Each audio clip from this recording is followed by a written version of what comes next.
हाल में मैंने नए सदस्यों के अनुभव की गवाही वाले वीडियो देखे जो मेरे दिल को छू गए। 2-3 साल विश्वास करके भी वो अपने अनुभव और गवाहियां साझा कर रहे थे। मुझे बड़ी शर्मिंदगी हुई। सोचने लगी कि इतने साल विश्वासी रहकर भी मैं गवाही क्यों नहीं दे पाई। फिर मैंने परमेश्वर के वचनों का एक अंश पढ़ा। इसका एक वीडियो देखते हैं। बढ़िया।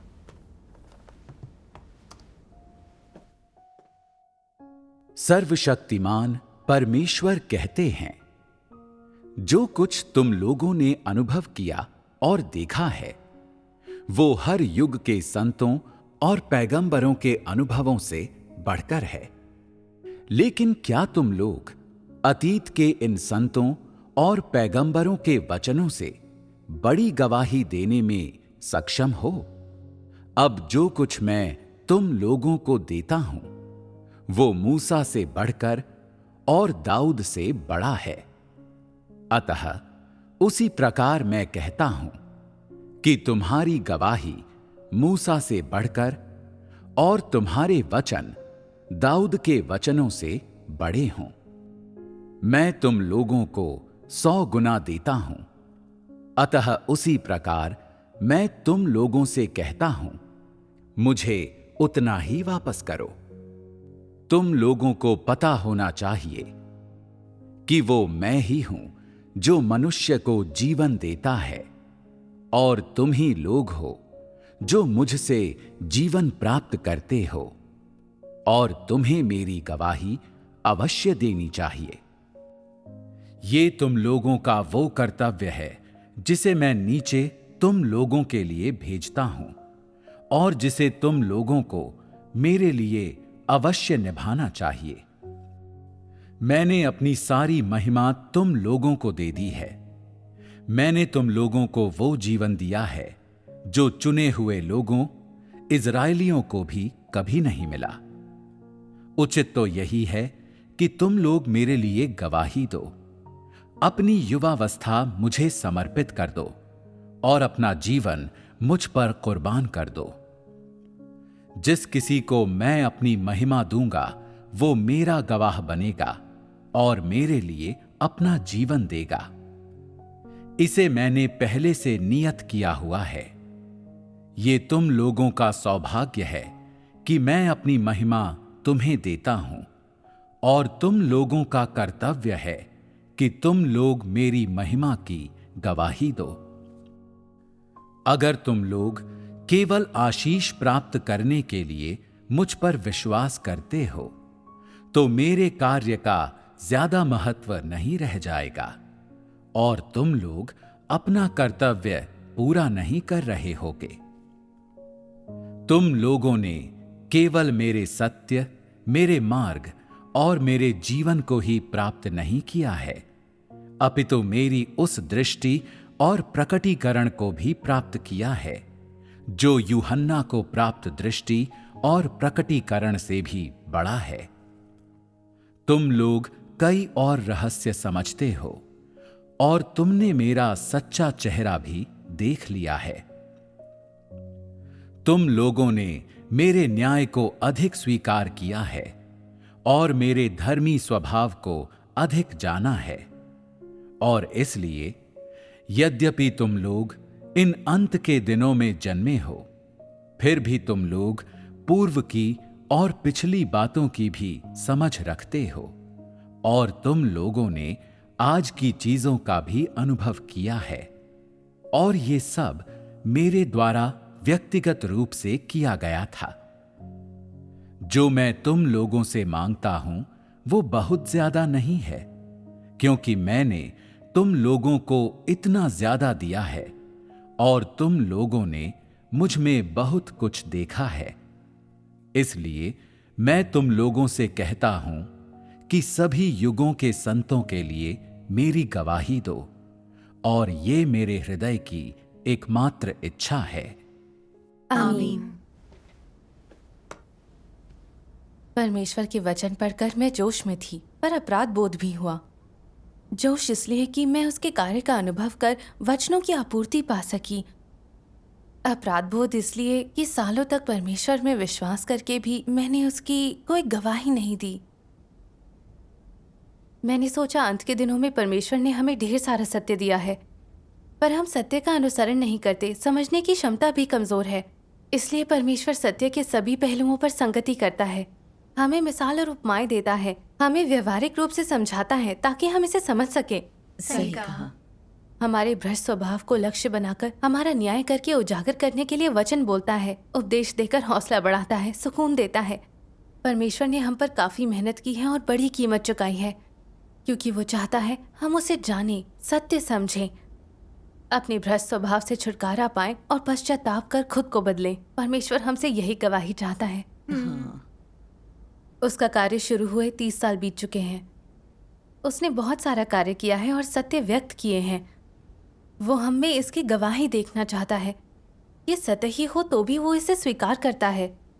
परमेश्वर चाहता है कि हम उसके कार्य से जुड़ा अपना अनुभव बांटेंगे और गवाही के लेख लिखेंगे, क्योंकि यही परमेश्वर के कार्य का फल और उसके प्रयास का मूर्त रूप है।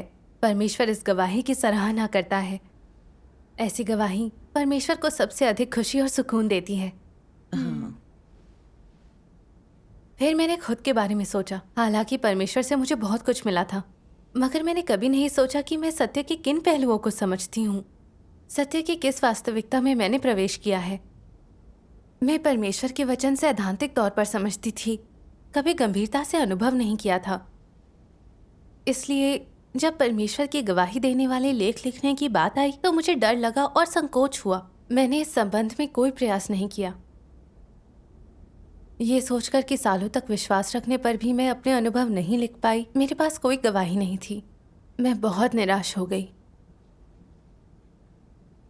एक बार एक बहन ने पूछा कि क्या मैं अनुभव की गवाहियां लिखना चाहूंगी। उस समय तो मैंने सहमति जताई, मगर कभी कुछ लिखा नहीं। कभी थोड़ा सा लिखती और फिर उसे किनारे रख देती, कभी लेख पूरा नहीं करती। मेरे पास काम की ज्यादा जिम्मेदारी नहीं थी, पर यही लगता था कि व्यस्तता के कारण लिखने का समय नहीं मिलता। फिर दिन बीतते गए और मैं लेख लिखने की बात टालती रही। बाद में मैंने लिखने की समय सारणी बनाई, मगर समय आने पर मैं दूसरी चीजों में व्यस्त रहती, लिखने के लिए मन नहीं मना पाती। मैंने बहुत से बहाने ढूंढे। कभी कहती मुझ में काबिलियत की कमी है, मैं अच्छे से नहीं लिख सकती। कभी कहती बहुत व्यस्त हूं, ये काम बाद में कर लूंगी। कभी कभी मुझे लगता लेख लिखना कोई खास महत्वपूर्ण काम नहीं है। अपने रोजाना के काम को निपटाना अधिक अहम है। इसमें देरी हो गई तो मेरी काट छांट और निपटान किया जाएगा, मैं बर्खास्त भी हो सकती हूँ। लेख ना लिखूं तो किसी को फर्क नहीं पड़ेगा।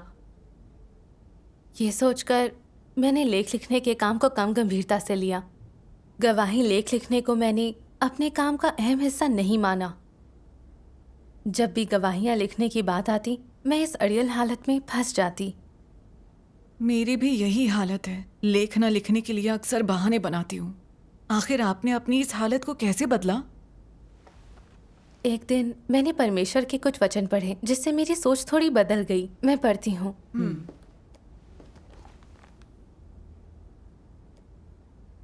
क्या तुम जानते हो कि तुम मुझ पर क्यों विश्वास करते हो? क्या तुम सच में मेरे कार्य के उद्देश्य और महत्व को जानते हो? क्या तुम सच में अपने कर्तव्य को जानते हो? क्या तुम सच में मेरी गवाही को जानते हो? अगर तुम मुझ में मात्र विश्वास करते हो और तुम में मेरी महिमा या गवाही नहीं पाई जाती, तो मैंने तुम्हें बहुत पहले ही खारिज कर दिया है। जहां तक सब कुछ जानने वालों का सवाल है, वो मेरी आंख में और गड़ते हैं, और मेरे घर में वो मेरे रास्ते की अड़चनों से ज्यादा कुछ नहीं है। मेरे कार्य से निकाले जाने वाले खरपतवार हैं।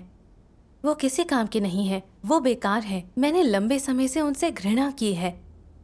अक्सर मेरा प्रकोप उन पर टूटता है जिनके पास गवाही नहीं है, और मेरी लाठी कभी उन पर से नहीं हटती। मैंने बहुत पहले ही उन्हें दुष्ट के हाथों में दे दिया है। वो मेरे आशीषों से वंचित है। जब दिन आएगा, उनका दंड मूर्ख स्त्रियों के दंड से भी कई ज्यादा पीड़ादायक होगा। आज मैं केवल वही काम करता हूँ जो मेरा कर्तव्य है। मैं सारे गेहूं को उस मोट घास के साथ गठरियों में बांधूंगा। आज मेरा यही कार्य है। पछोरने के समय वो सारी मोट घास मेरे द्वारा पछोर दी जाएगी, और फिर गेहूं के दानों को भंडार गृह में इकट्ठा किया जाएगा, और पछोरी गई उस मोट घास को जलाने के लिए आग में डाल दिया जाएगा।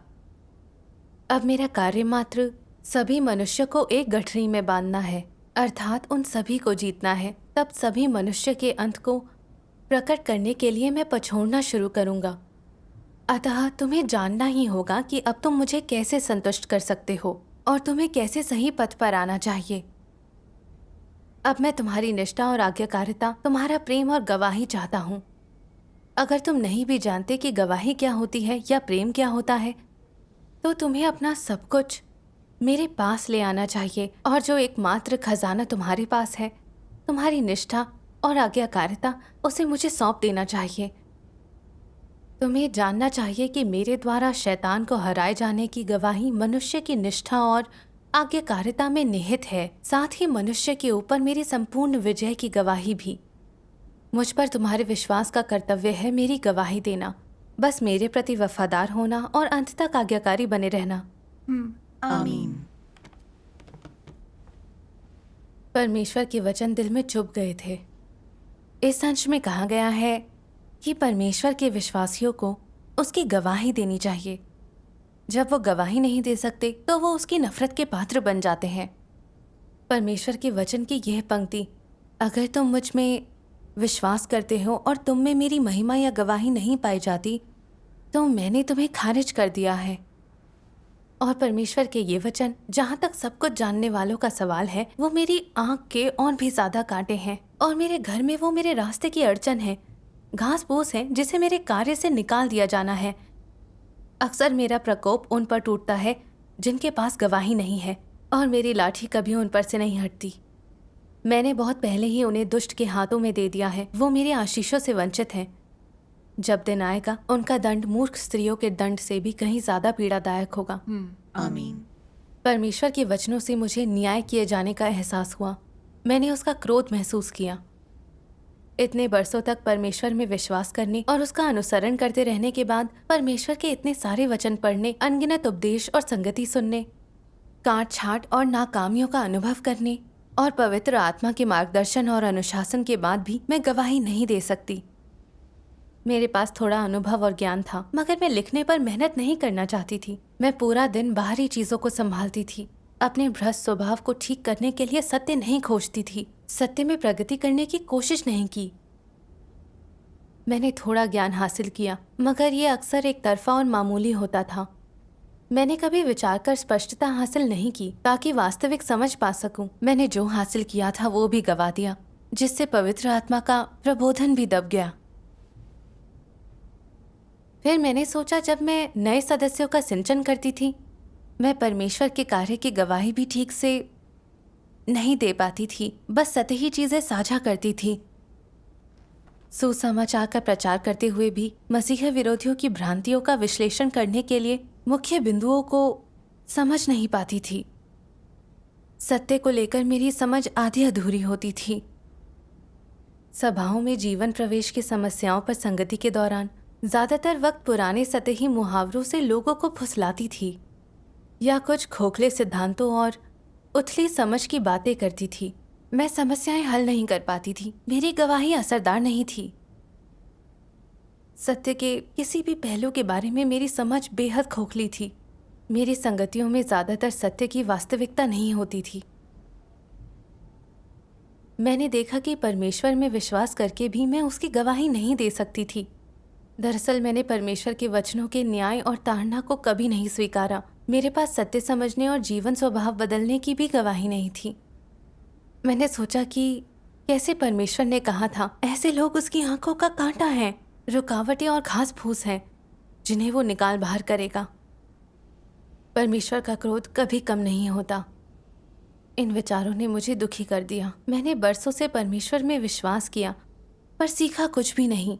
मुझे लगा मैं बेकार हूँ, परमेश्वर के सामने खड़े रहने लायक नहीं हूँ। परमेश्वर ऐसे लोगों से खास तौर पर नफरत करता है, उन्हें सहन नहीं करता है।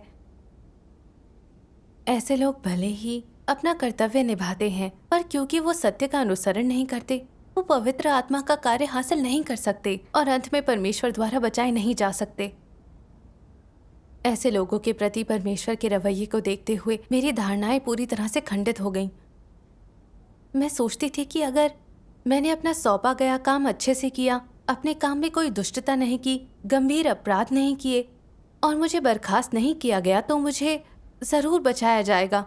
मुझे उद्धार की उम्मीद थी। अब मैंने जाना कि ये परमेश्वर की अपेक्षाओं के अनुरूप नहीं है। ये सिर्फ मेरी महत्वाकांक्षी सोच थी। परमेश्वर में विश्वास करने का मतलब सिर्फ अपने काम में कड़ी मेहनत करना, कुछ नियमों का पालन करना और कोई दुष्टता ना करना नहीं है। अगर बरसों तक परमेश्वर में विश्वास करके भी गवाही ना दे सको तो अंत में तुम्हें हटा दिया जाएगा। मैंने परमेश्वर के वचनों पर विचार किया।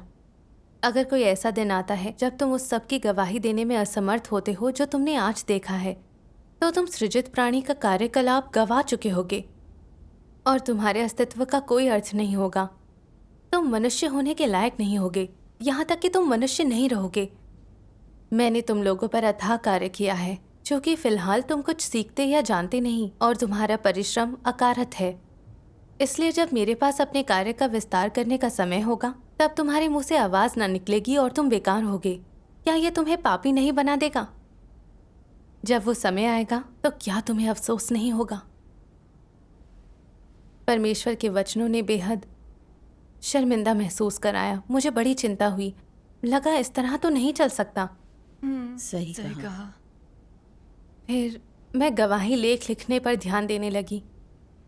जब मैं लिखने को तैयार हुई तब भी मेरे मन में एक उलझन थी। पहले तो अपने अनुभव के बारे में मैं ठीक से सोच नहीं पा रही थी। पता नहीं कहाँ से शुरू करूं। फिर एक दूसरा काम भी था जो बहुत ज़रूरी था, तो मैंने उन्हें निपटाया। उसके बाद मैंने कम काबिल होने का बहाना बनाया। सोचा दूसरे लोग पूरा गवाही लेख आधे घंटे में लिख लेते हैं, पर मैं शांत माहौल और पर्याप्त समय के बिना नहीं लिख सकती, तो मैंने फिर से लिखना बंद कर दिया। उसके बाद मैं इस बारे में सोचने लगी, मैं गवाही लेख लिखने को लेकर इतनी निष्क्रिय क्यों थी? मैं लिखने को तैयार हुई पर कुछ नहीं कर पाई। एक दिन मैंने परमेश्वर के वचन पढ़े जिससे खुद की समझ आई। इसका एक वीडियो देखें। बढ़िया।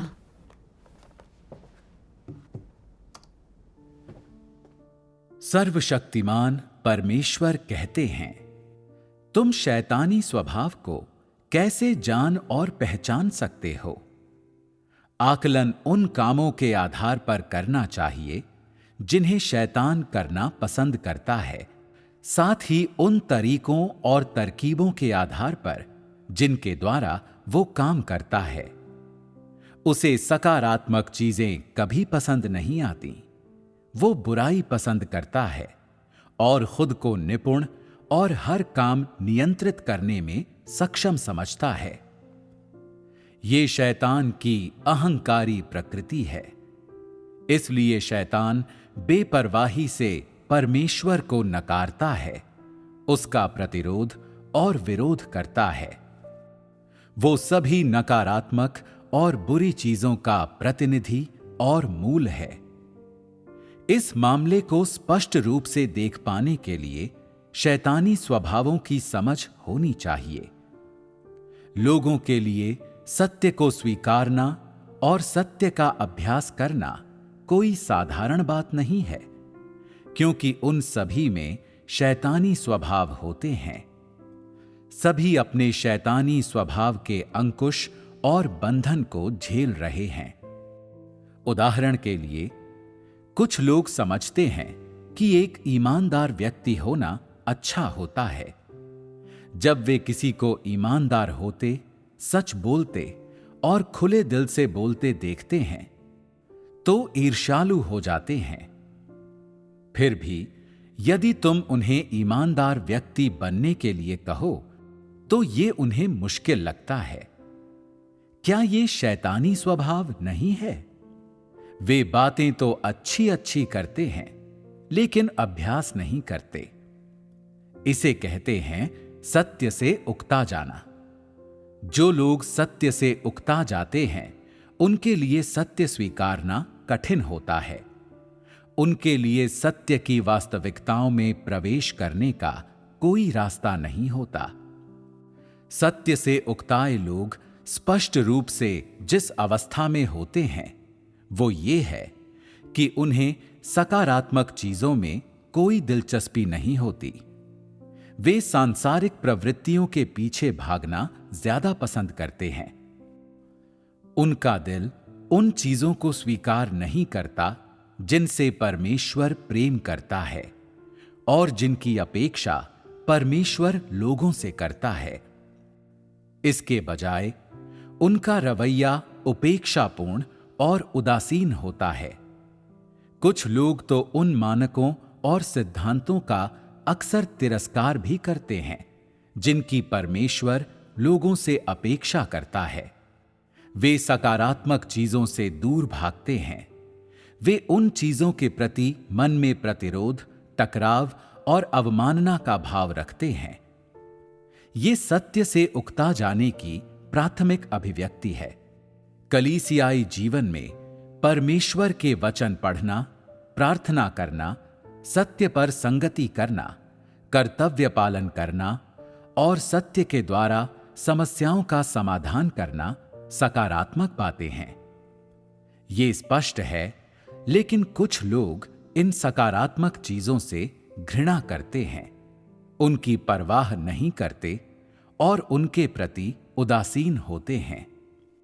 सबसे घृणित बात तो यह है कि वे सकारात्मक लोगों के प्रति तिरस्कारपूर्ण रवैया अपनाते हैं।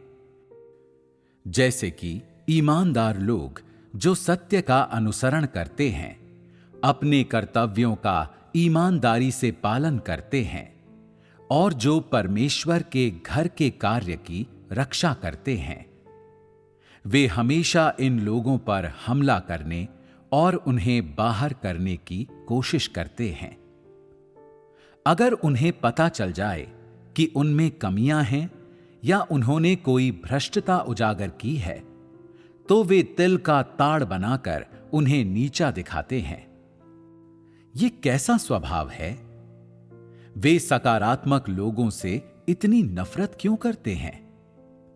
वे दुष्ट लोगों, गैर विश्वासियों और मसीह विरोधियों से इतना प्यार और उनका अनुमोदन क्यों करते हैं? ऐसे लोगों के साथ अक्सर सांठ-गांठ क्यों करते हैं? जहां नकारात्मक और बुरी चीजें होती हैं, वे उत्साह और उल्लास से भर जाते हैं। लेकिन जब सकारात्मक चीजों की बात आती है, जब वे सत्य पर संगति सुनते हैं या समस्याओं को हल करने के लिए सत्य का उपयोग होते देखते हैं, तो वे विरोध करते हैं, असंतुष्ट हो जाते हैं और शिकायतें करने लगते हैं। क्या यह स्वभाव सत्य से उकता जाने का नहीं है? क्या ये भ्रष्ट स्वभाव को उजागर करना नहीं है? ऐसे बहुत से लोग हैं जो परमेश्वर में विश्वास रखते हैं, जो परमेश्वर के लिए कार्य करना और उत्साह से भाग दौड़ करना पसंद करते हैं। उनके पास व्यर्थ के भाषणों और कार्यों के लिए और खुद का दिखावा करने के लिए बेहिसाब ऊर्जा होती है। लेकिन जब उन्हें सत्य के सिद्धांतों के अनुसार कार्य करने के लिए कहा जाता है, तो उनमें कोई ऊर्जा नहीं होती। यदि उन्हें दिखावा नहीं करने के लिए कहा जाता है, तो उन्हें लगता है कि उनकी कोई हैसियत नहीं है और उनकी मतवाली ऊर्जा कहीं दिखाई नहीं देती। सभी लोग अपना स्वार्थ तलाशते हैं।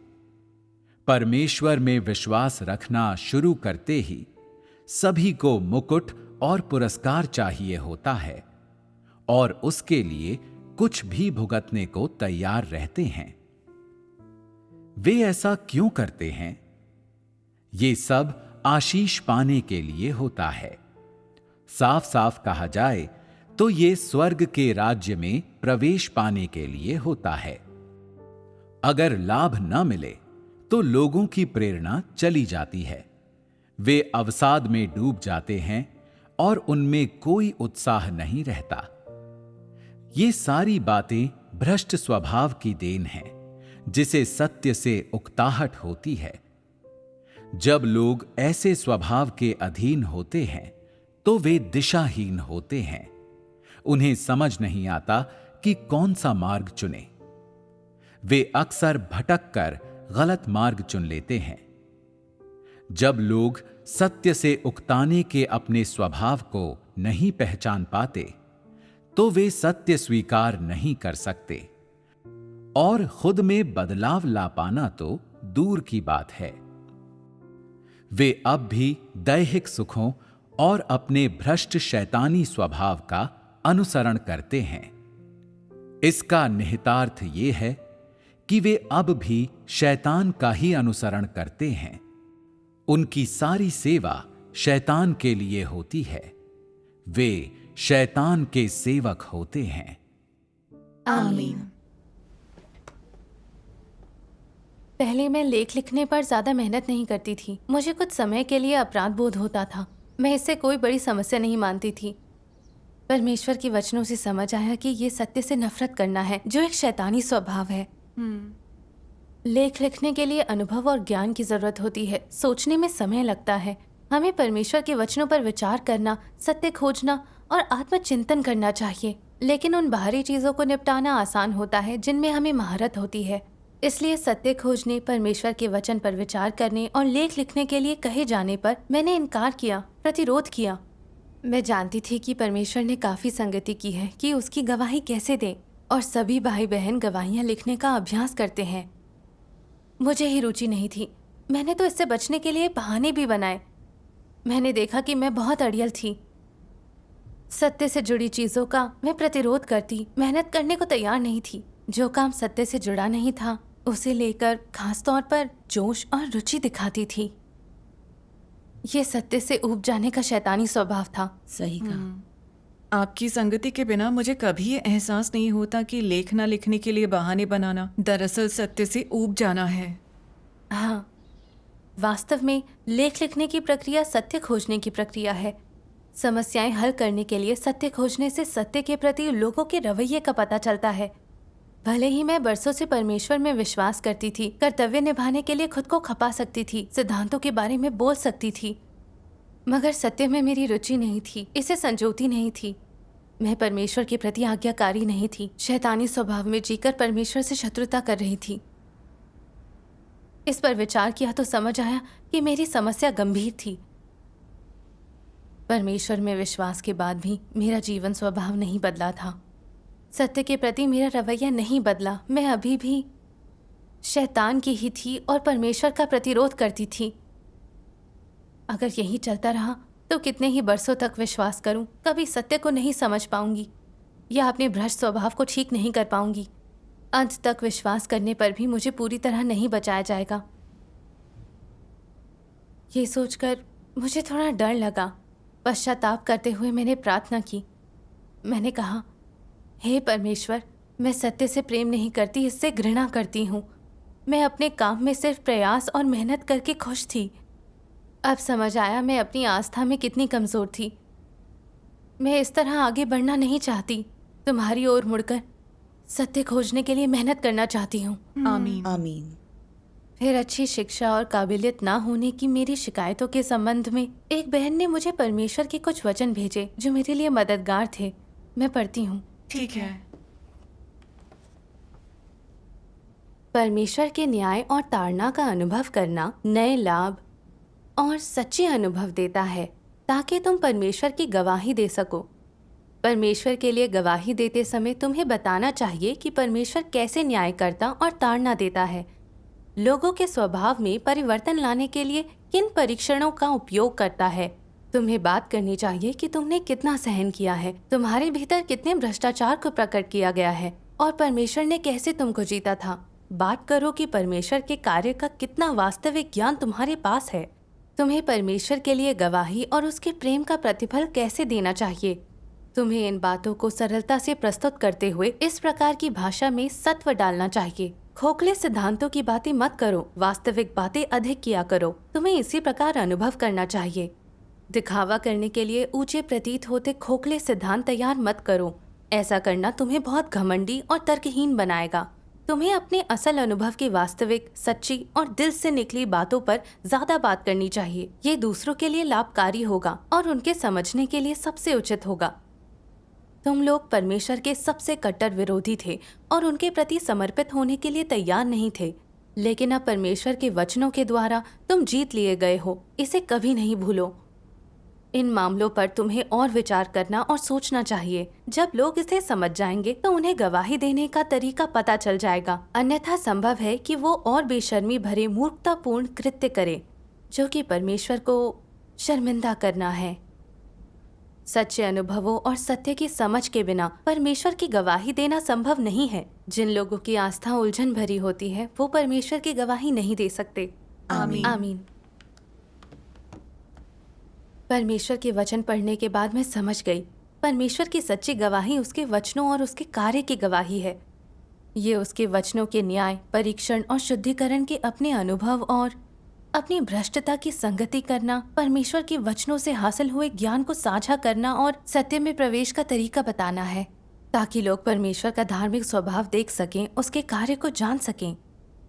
परमेश्वर की गवाही देने के लिए सिद्धांतों के बारे में बोलने की काबिलियत रखना जरूरी नहीं। जरूरी ये है कि आप सच्चे मन से बोलें।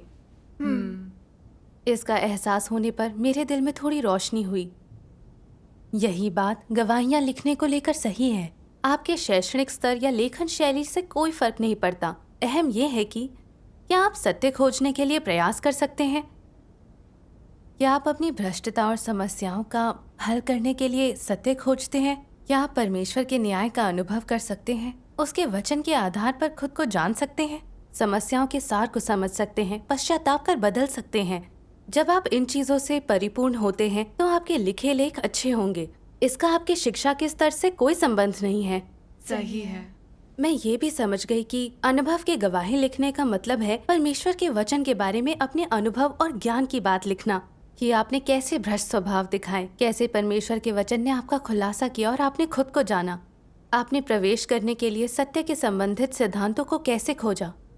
आपको बस अपनी रोजमर्रा की भाषा में इन व्यवहारिक चीजों के बारे में लिखना होता है।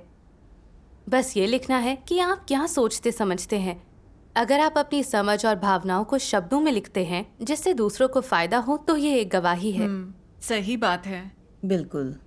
गवाही लेख लिखने के लिए अनुभव और परमेश्वर के वचन की समझ की जरूरत है। इसका किसी इंसान के शैक्षणिक स्तर से कोई संबंध नहीं है। आपके पास कितनी भी अधिक शिक्षा हो, अनुभव और ज्ञान के बिना आपके लिखे लेख सिर्फ खोखले सिद्धांत होते हैं। हाँ, पहले मैं हमेशा सोचती थी कि मेरे पास कम शिक्षा और कम काबिलियत है। इसे बहाना बनाकर गवाही के लेख नहीं लिखती थी, मानो कि लेख लिखने के लिए उच्च स्तर का ज्ञान होना जरूरी हो। मगर अब समझ आया ये ऐसी सोच गलत थी। मुझे ऐसी हालत में नहीं रहना चाहिए था। मुझे सत्य का अनुसरण करने, परमेश्वर के वचनों का अभ्यास करने, अपने अनुभव और ज्ञान के बारे में लेख लिखने पर ध्यान देना चाहिए। यही मेरा कर्तव्य था। सही कहा।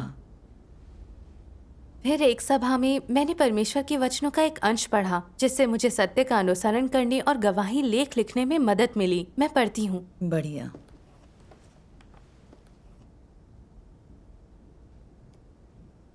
अगुवाओं और कार्यकर्ताओं की श्रेणी के लोगों के उद्भव के पीछे क्या कारण है और उनका उद्भव कैसे हुआ।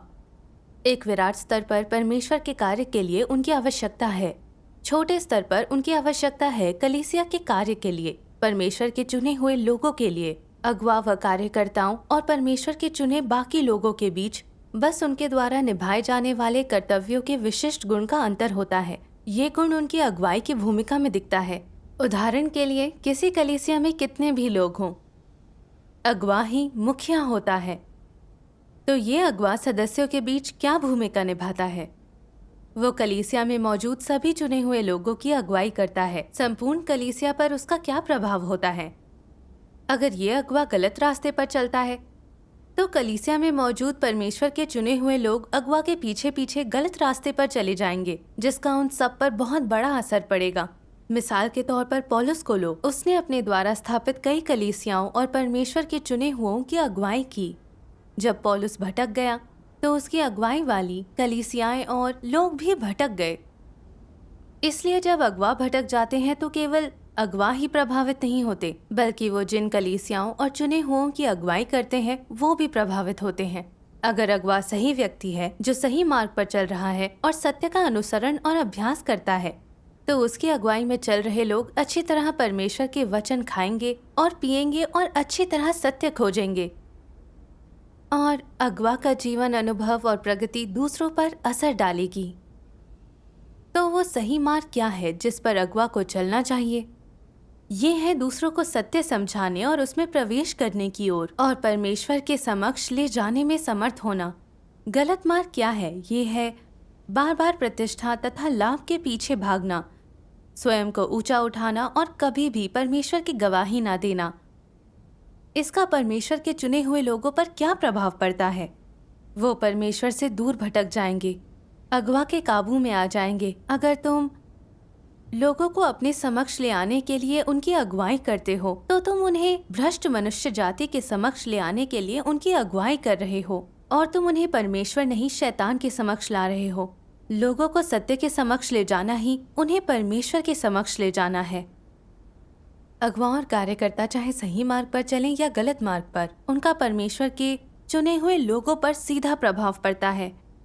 आमीन।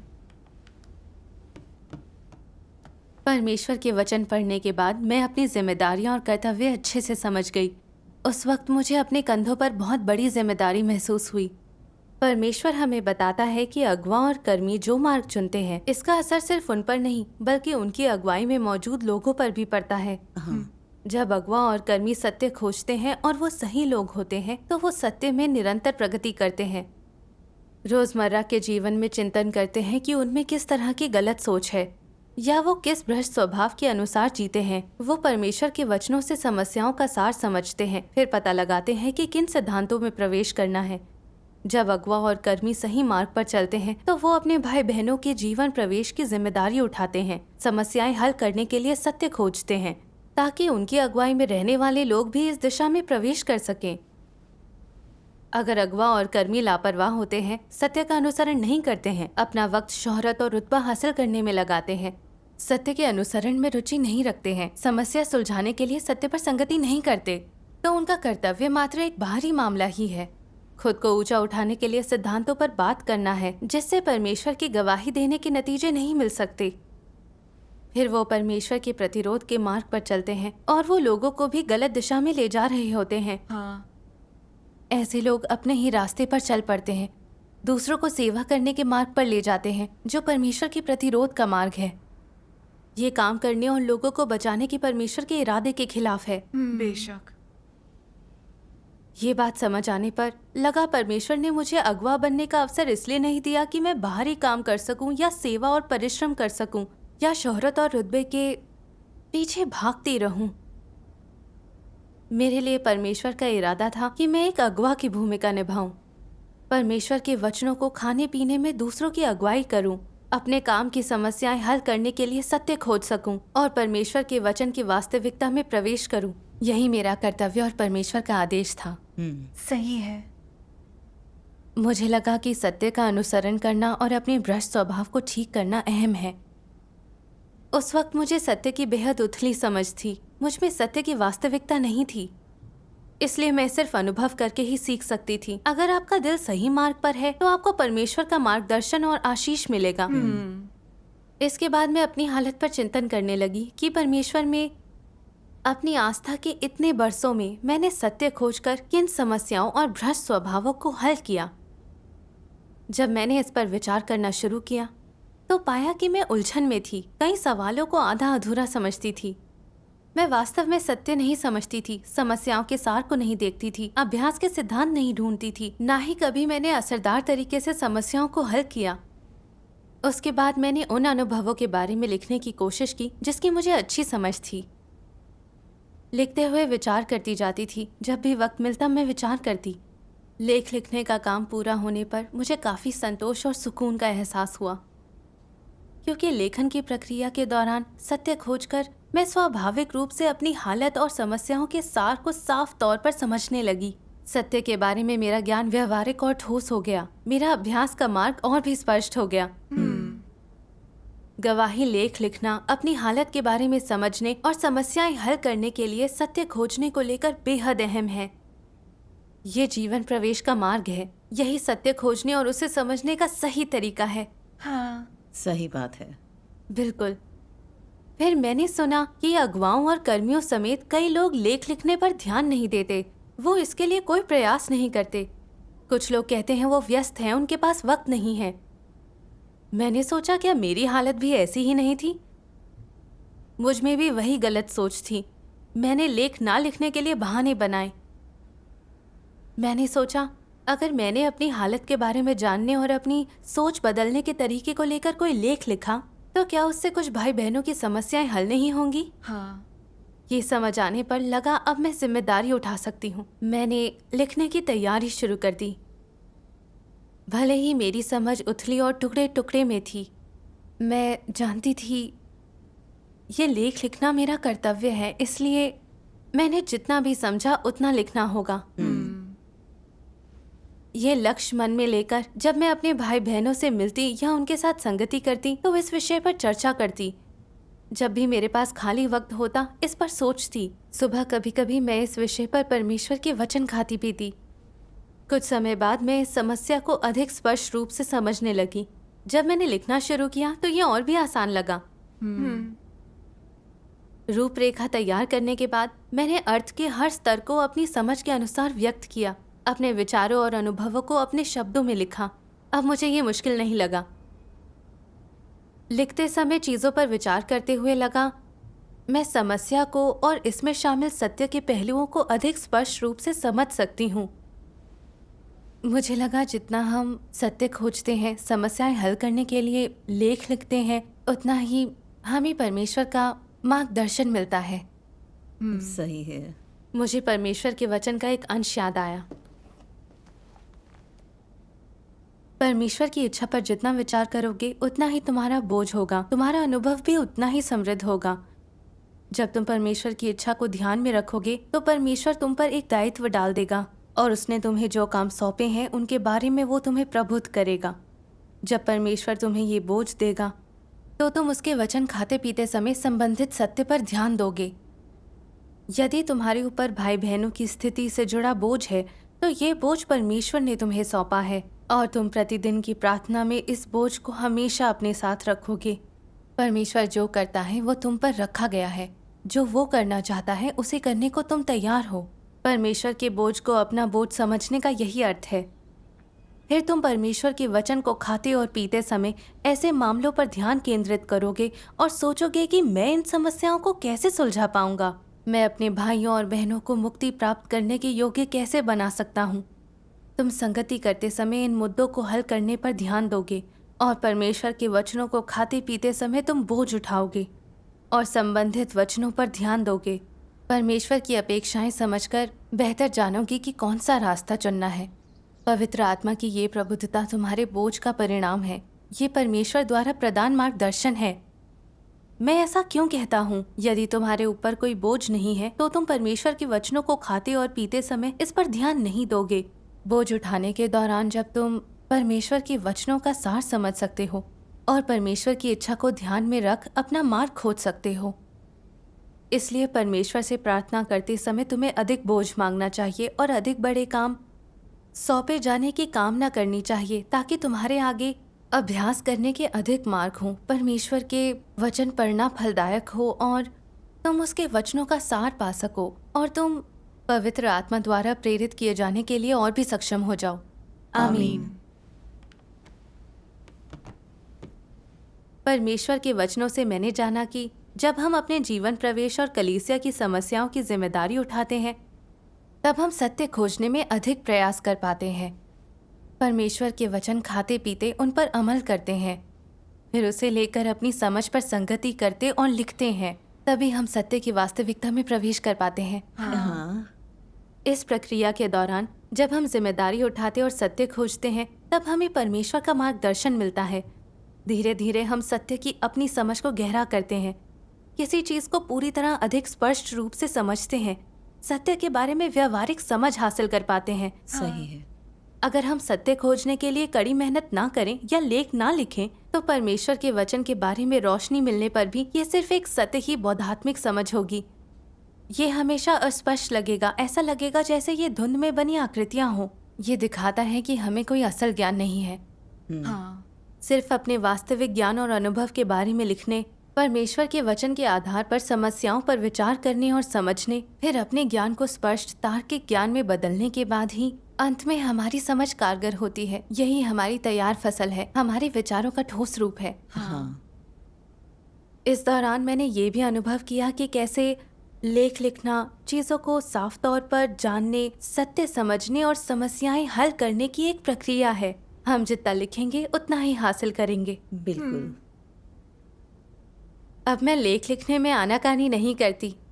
अब इसमें मुझे खुशी मिलती है, क्योंकि लेखन की प्रक्रिया में मैंने अपने भ्रष्ट स्वभाव को अधिक स्पष्ट रूप से जाना।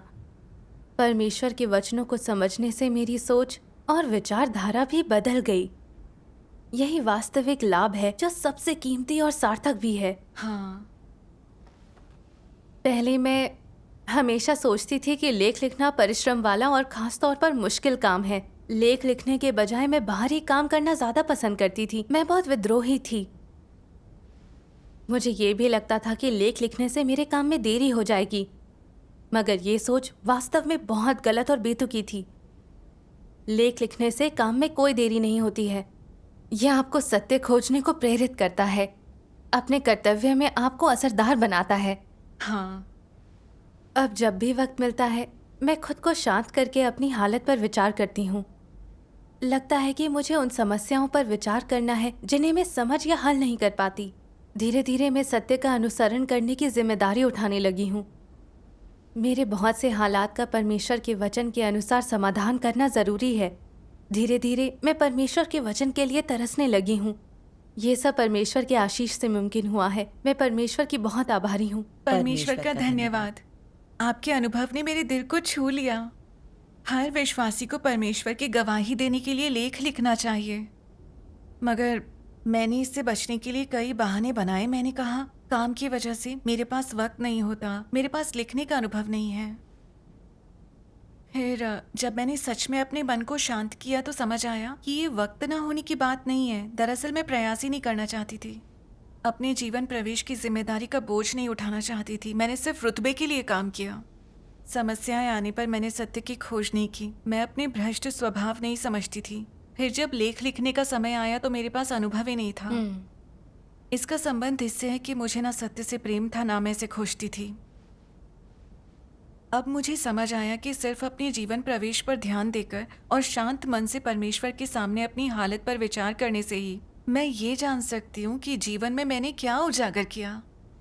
फिर मैं परमेश्वर के वचन का इस्तेमाल कर आत्मचिंतन करके सिद्धांत और अभ्यास का मार्ग ढूंढ सकती हूँ। ऐसा करने के बाद लेख लिखना कोई मुश्किल काम नहीं है। सही है। आपकी संगति ने मेरा नजरिया भी बदल दिया है। इससे मुझे सत्य की खोज करने का महत्व समझ आ गया है। अब मैं भी लेख लिखने का अभ्यास करूंगी। अपने काम में आत्मचिंतन कर अपने भ्रष्ट स्वभाव को ठीक करने पर अधिक ध्यान दूंगी। परमेश्वर के वचन के अनुभव से ही हम उसकी गवाही देने के लिए अच्छे लेख लिख सकते हैं। बिल्कुल सही बात है। लेख लिखना सत्य की खोज और जीवन प्रवेश के लिए काफी मददगार है। हाँ।